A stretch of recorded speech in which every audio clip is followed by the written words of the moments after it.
Let's take a look at the path type tool, or what we'd say text on a path. So underneath our normal type tool, we have the area type tool, and then we have the type on a path. So I'm going to show you that tool, but before we can use that tool, we need to have a path for our text to rest on.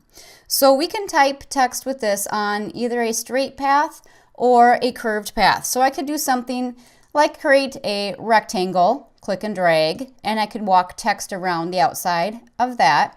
Or I could utilize a rounded or curved path. Let's say we use the ellipse tool.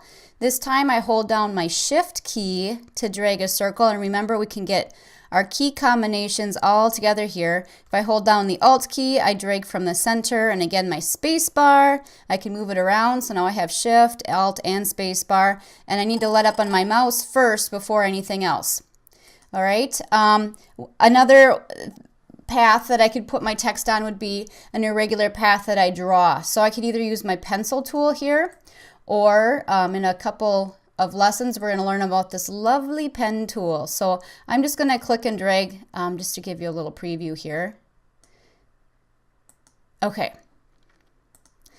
So now I have different types of paths. Now we call the circle and the square to be closed paths because the beginning and the end are at the same location.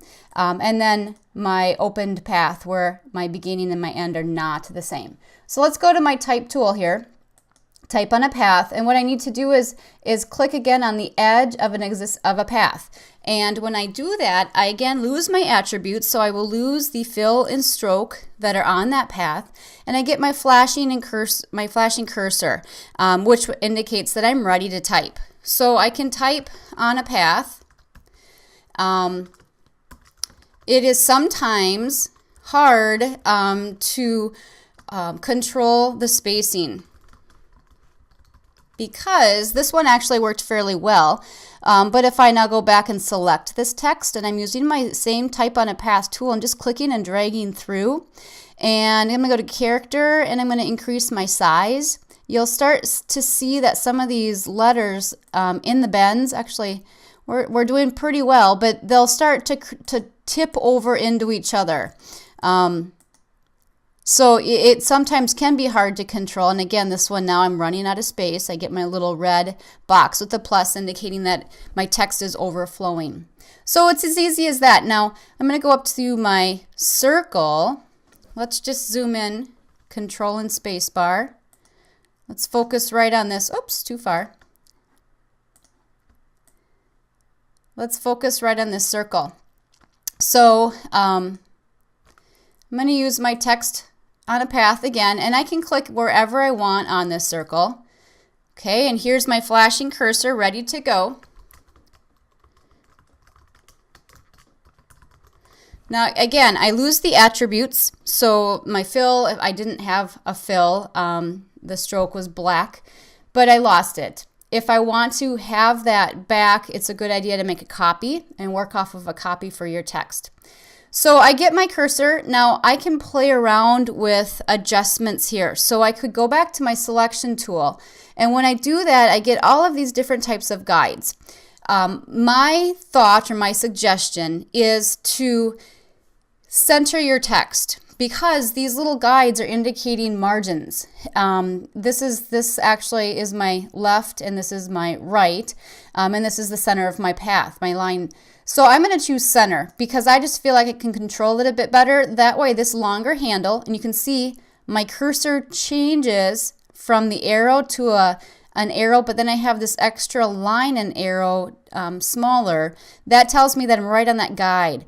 So I can then click right there and drag this around. Now this is what's going to happen. If I move my cursor little bits, moving my mouse just a tiny bit up and down, you can see it starts flipping all over the place. And this is where it's going to be a bit of a struggle to try to control that. My tip would be to when you click and you start to drag from a distance. Move your cursor away, and you can control those movements and a lot more. Oops, now I'm really dragging away. If I were to be really close, it's going to start really flipping around. I can make my text be on the inside, So my line, my path, is now my baseline. So if I click and drag it in, now I have my text resting on the inside. Another option that a lot of times people will do, they'll make a copy of this. Let's just go ahead and do that. I'm going to copy, and if I want my copy that I'm going to paste to be right on top of this, I'm going to choose Edit and Paste in Place. I have 2 of these now. Okay, so I can actually go into my layers, and you can see that I have 2. There's one, and this is the second. Okay, so what I'm going to do is lock. Well, actually, let's take this one. I'm going to lock one of them. I can just turn it off. Then I'm not going to worry about messing around with it. And select this. I'm going to have this be on the outside on the top. Okay, and you can see my Smart Guide tries to let me center it. Now let's go down to this one. And what happens is, because this one's on the inside and this one's on the outside, it doesn't look so nice. If I want to go back and edit this so that this says just college at the bottom, I'm just going to select that text and press delete. Same thing at the top. Let's grab a hold of that one. Delete. So visually this doesn't look right because it looks like it's kind of this odd shaped circle. So I need to take my college and move it below so it looks like it's all on the outside of the circle. So to do that, I'm going to change my baseline shift, which is right here. And so what we did, oops, sorry. It's right here.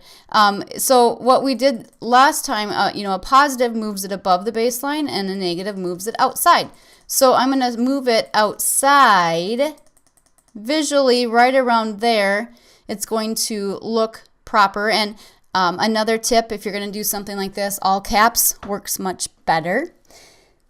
And so now it's out, but it spread it apart. So if you look at it, this looks really kind of nice. This is spaced apart. So let's click on college, and this time let's utilize our tracking. Remember, kerning is between characters, tracking is for the whole line. Now I have to have it selected because it doesn't know what I want to do here.